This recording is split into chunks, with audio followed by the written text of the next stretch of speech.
Alright, so I'm going to be demonstrating a hypothermic wrap. There are 3 layers to a hypothermic wrap. There's the base layer, which is the tarp, the insulating layer, which is the thermarest, and the heat retaining layer, which is this sleeping bag right here. So, what I'm going to do is I'm going to get Steven to climb into the sleeping bag.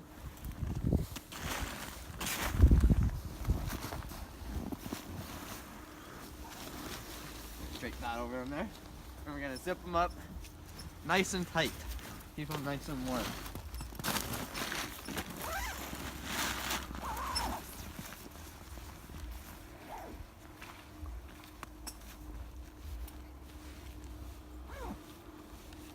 Alright. From there, you're going to take the base layer of the tarp and you're going to wrap it around him and tuck it in nice and tight. Make sure to keep the feet in as well. And then bring the other side over and tuck it in as well.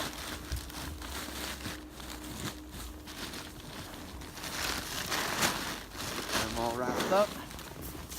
And if there are some crazy winds coming along or something, we'd be able to make a nice hood for him right here to block him from the wind. Voila. Alright, so I am going to be demonstrating a roll from the prone position to supine. What you're going to do is you're going to have your victim's hands both up above their head. You're going to take your first hand and you're going to go underneath of his one arm and back behind his neck to brace the head. With the other hand, you're going to grab his waist on his pants, and all you're going to do is roll on 3. 1, 2, 3.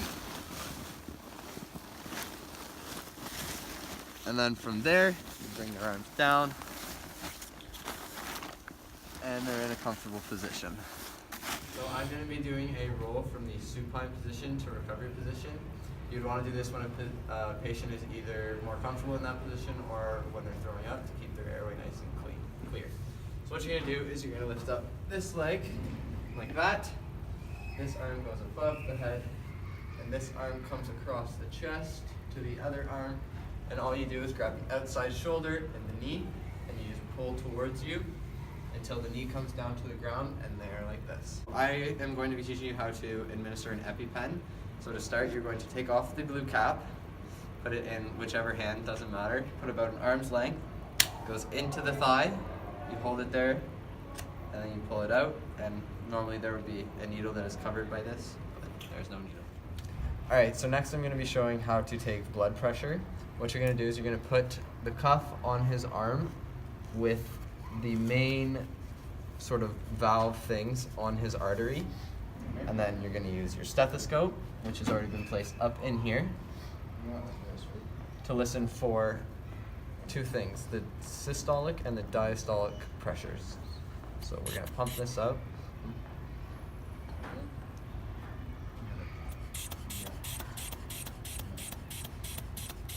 Pump it up to about 160, and you're going to slowly release it until you see the needle jump once. So there it was at 110.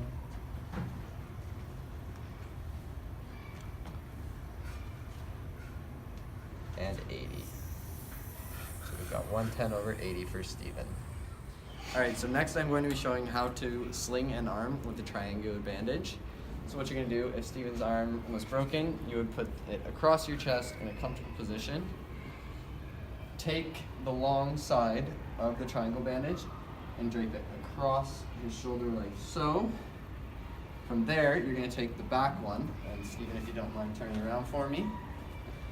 Come on. You tie them off together at the back.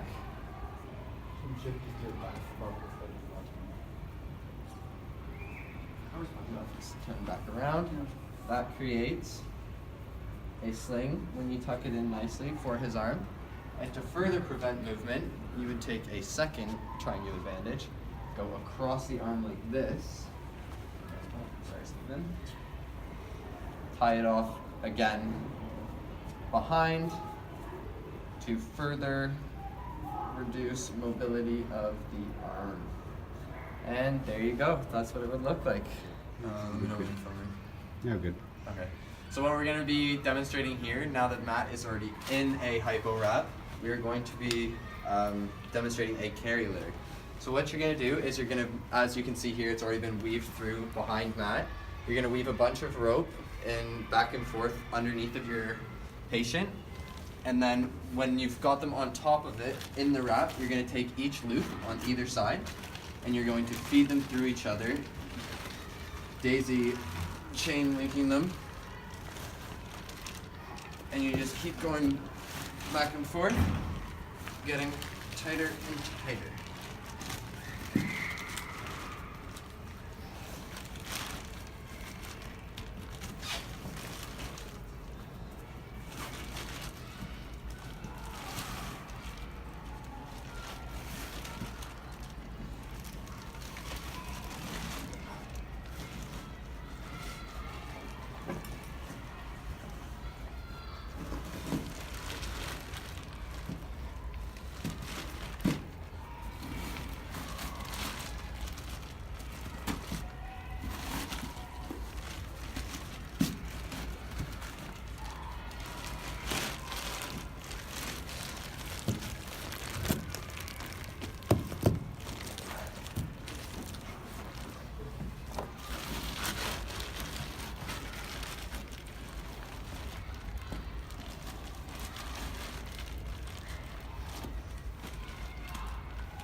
Ideally, with much longer rope, it would go all the way up to the patient's neck, but not around their neck in order to prevent choking.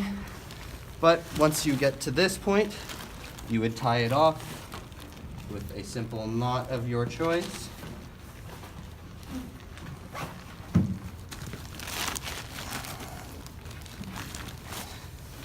And then, with this, now that it's all tied up, you are able to easily lift your patient. Oh. Yep, nice and easy.